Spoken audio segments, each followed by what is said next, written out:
بسم الله الرحمن الرحيم ياسين والقرآن الحكيم إنك لمن المرسلين على صراط مستقيم تنزيل العزيز الرحيم لتنذر قوما ما أنذر آباؤهم فهم غافلون لقد حق القول على أكثرهم فهم لا يؤمنون إنا جعلنا في أعناقهم أغلالا فهي إلى الأذقان فهم مقمحون وجعلنا من بين أيديهم سدا ومن خلفهم سدا فأغشيناهم فهم لا يبصرون وسواء عليهم أنذرتهم أم لم تنذرهم لا يؤمنون إنما تنذر من اتبع الذكر وخشي الرحمن بالغيب فبشره بمغفرة وأجر كريم إنا نحن نحيي الموتى ونكتب ما قدموا وآثارهم وكل شيء أحصيناه في إمام مبين واضرب لهم مثلا أصحاب القرية إذ جاءها المرسلون إذا أرسلنا إليهم اثنين فكذبوهما فعززنا بثالث فقالوا إنا إليكم مرسلون قالوا ما أنتم إلا بشر مثلنا وما أنزل الرحمن من شيء إن أنتم إلا تكذبون قالوا ربنا يعلم إنا إليكم لمرسلون وما علينا إلا البلاغ المبين قالوا إنا تطيرنا بكم لئن لم تنتهوا لنرجمنكم وليمسنكم منا عذاب أليم قالوا طائركم معكم أئن ذكرتم بل أنتم قوم مسرفون وجاء من أقصى المدينة رجل يسعى قال يا قوم اتبعوا المرسلين اتبعوا من لا يسألكم أجرا وهم مهتدون وما لي لا أعبد الذي فطرني وإليه ترجعون أتخذوا من دونه آلهة إن يردني الرحمن بضر لا تغن عني شفاعتهم شيئا ولا ينقذون إني إذا لفي ضلال مبين إني آمنت بربكم فاسمعون قيل ادخل الجنة قال يا ليت قومي يعلمون بما غفر لي ربي وجعلني من المكرمين وما أنزلنا على قومه من بعده من جود من السماء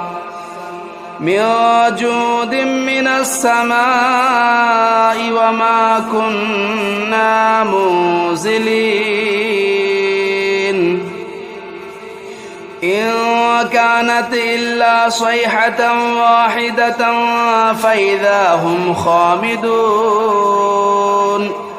يا حسرة على العباد ما يأتيهم من رسول إلا كانوا به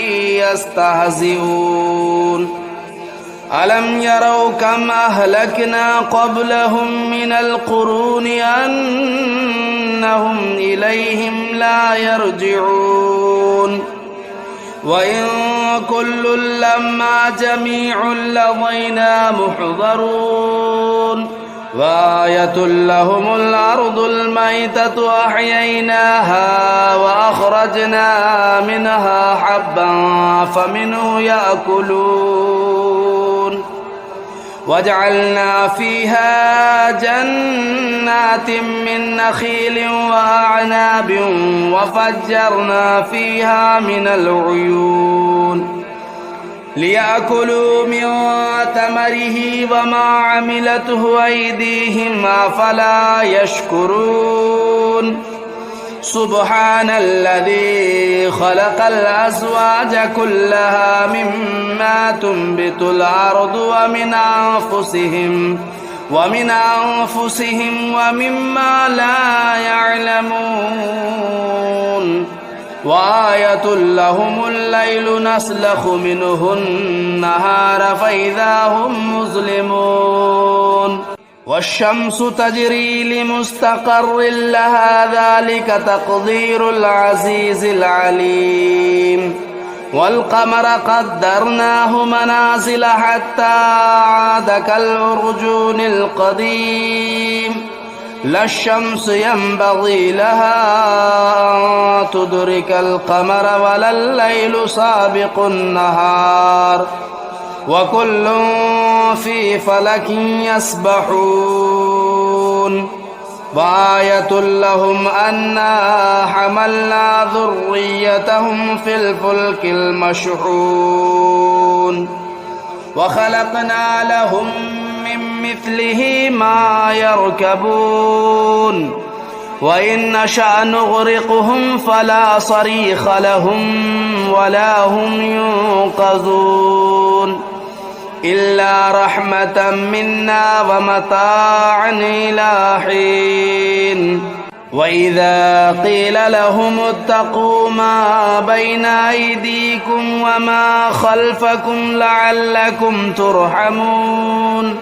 وما تأتيهم من آية من آيات ربهم إلا كانوا عنها معرضين وإذا قيل لهم أنفقوا مما رزقكم الله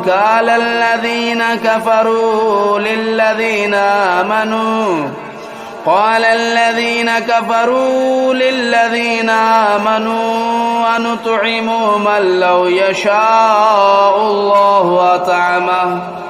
إن أنتم إلا في ضلال مبين ويقولون متى هذا الوعد إن كنتم صادقين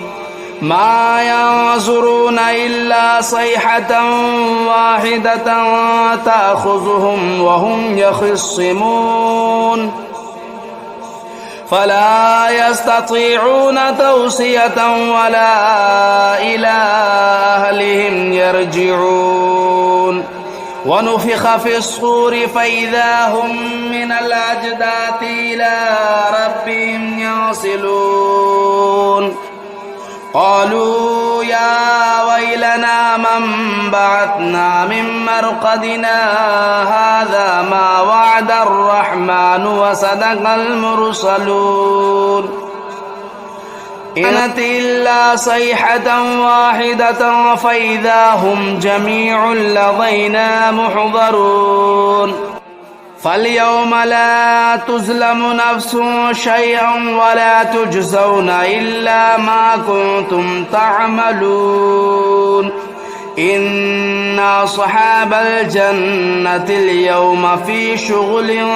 فاكهون هم وأزواجهم في ظلال على الأرائك متكئون لهم فيها فاكهة ولهم ما يدعون سلام قولا من رب رحيم وامتازوا اليوم أيها المجرمون ألم أعهد إليكم يا بني آدم ألا تعبدوا الشيطان إنه لكم عدو مبين وأن اعبدوني هذا صراط مستقيم ولقد أضل منكم جبلا كثيرا أفلم تكونوا تعقلون هذه جهنم التي كنتم توعدون اصلوها اليوم بما كنتم تكفرون اليوم نختم على أفواههم وتكلمنا أيديهم وتشهد أرجلهم بما كانوا يكسبون ولو نشاء لطمسنا على أعينهم فاستبقوا الصراط فأنى يبصرون ولو نشاء لمسخناهم على مكانتهم فما استطاعوا مضيا ولا يرجعون ومن نعمره ننكسه في الخلق أفلا يعقلون وما علمناه الشعر وما ينبغي له إن هو إلا ذكر وقرآن مبين لينذر من كان حيا ويحق القول على الكافرين أولم يروا أنا خلقنا لهم مما عملت أيدينا أنعاما فهم لا مالكون وذللناها لهم فمنها ركوبهم ومنها يأكلون ولهم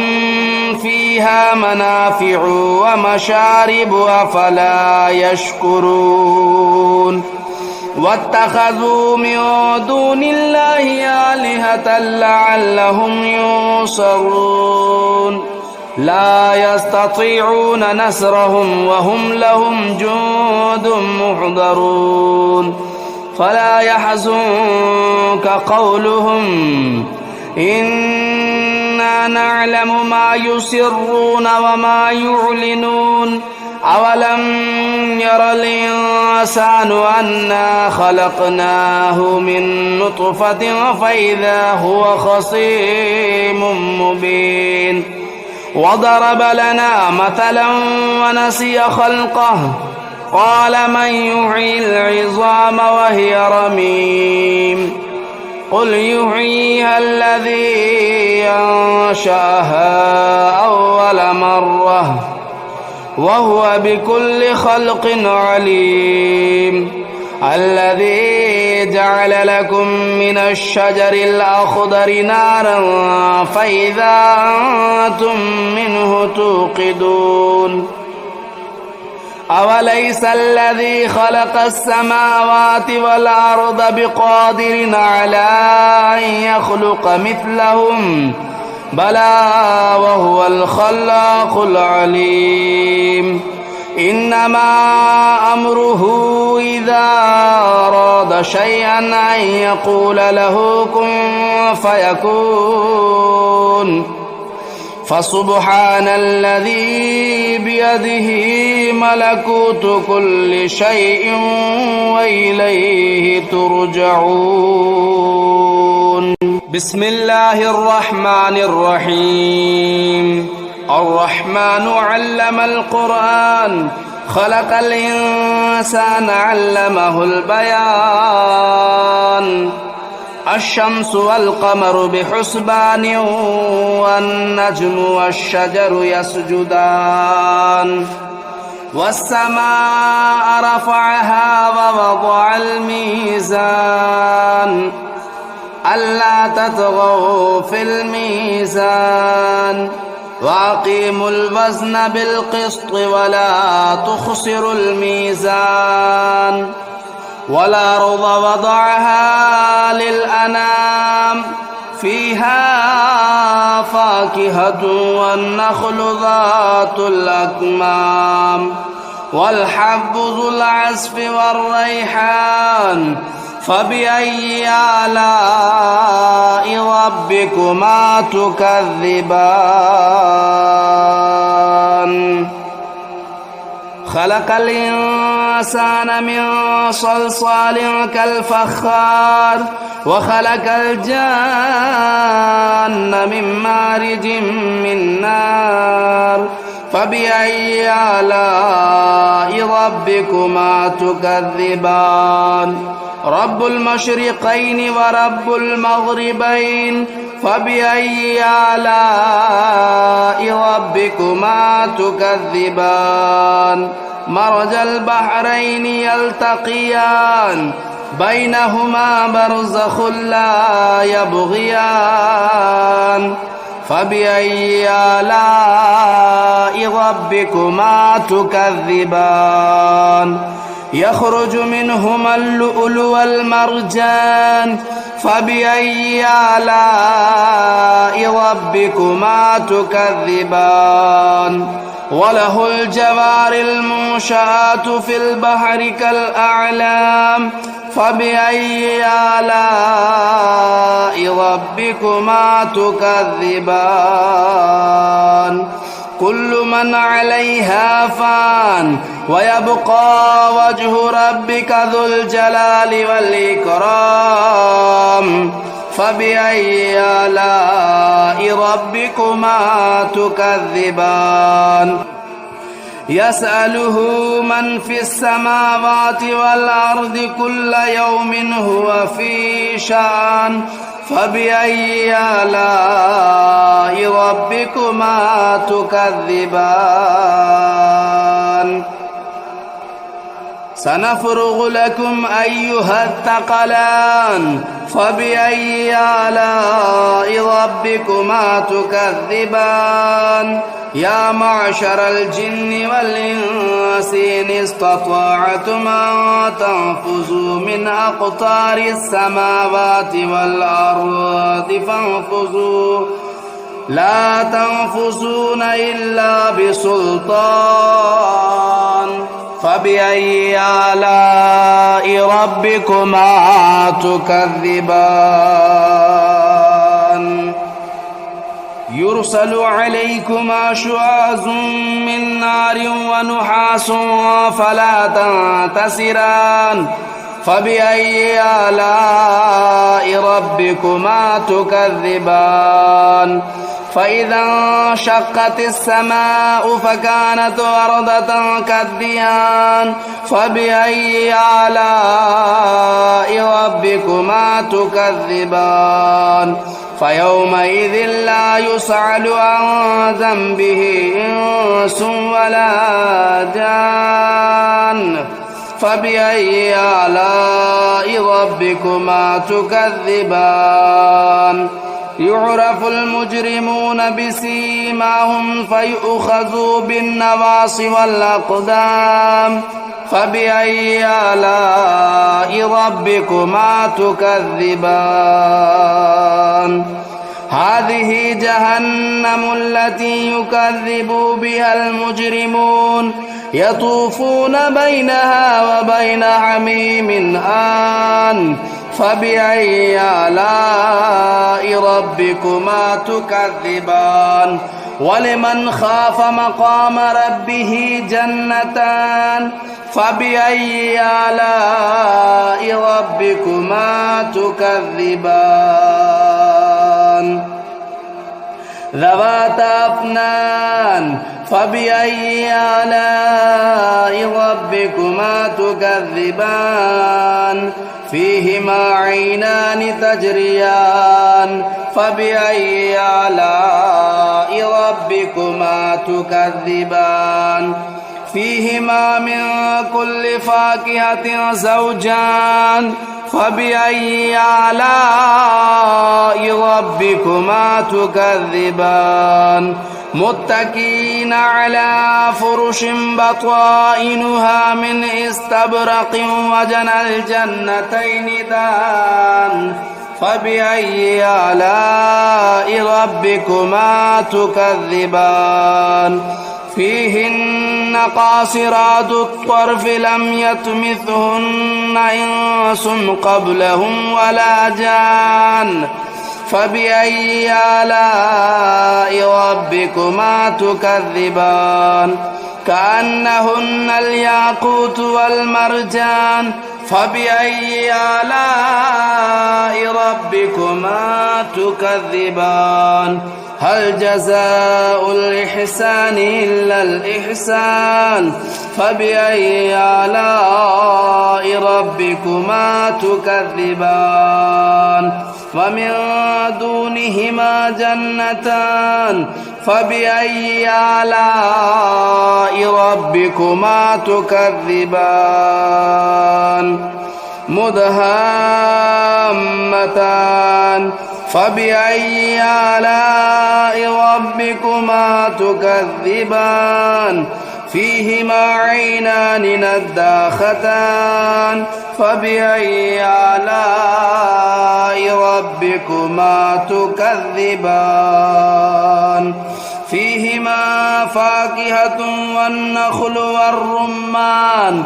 فبأي آلاء ربكما تكذبان فيهن خيرات حسان فبأي آلاء ربكما تكذبان حور مقصورات في الخيام فبأي آلاء ربكما تكذبان لم يطمثهن إنس قبلهم ولا جان فبأي آلاء ربكما تكذبان متكئين على رفرف خضر وبخري حسان فبأي آلاء ربكما تكذبان تبارك اسم ربك ذو الجلال والإكرام بسم الله الرحمن الرحيم تبارك الذي بيده الملك وهو على كل شيء قدير الذي خلق الموت والحياة ليبلوكم أيكم أحسن عملا وهو العزيز الغفور الذي خلق 7 سماوات طباقا ما ترى في خلق الرحمن من تفاؤت فارجع البصر هل ترى من فطور ثم ارجع البصر كرتين ينقلب إليك البصر خاسئا وهو حسير ولقد زينا السماء الدنيا بمصابيح وجعلناها رجوما للشياطين وأعتدنا لهم عذاب السعير وللذين كفروا بربهم عذاب جهنم وبئس المصير إذا ألقوا فيها سمعوا لها شهيقا وهي تفور تكاد تميز من الغيظ كلما ألقي فيها فوج سألهم خزنتها لم يأتكم نذير قالوا بلى قد جاءنا نذير فكذبنا وقلنا ما نزل الله من شيء إن أنتم إلا في ضلال كبير وقالوا لو كنا نسمع أو نعقل ما كنا في أصحاب السعير فاعترفوا بذنبهم فسحقا لأصحاب السعير إن الذين يخشون ربهم بالغيب لهم مغفرة وأجر كبير وأسروا قولكم أو اجهروا به إنه عليم بذات الصدور ألا يعلم من خلق وهو اللطيف الخبير هو الذي جعل لكم الأرض ذلولا فامشوا في مناكبها وكلوا من رزقه وإليه النشور أأمنتم من في السماء أن يخسف بكم الأرض فإذا هي تمور أم أمنتم من في السماء أن يرسل عليكم حاصبا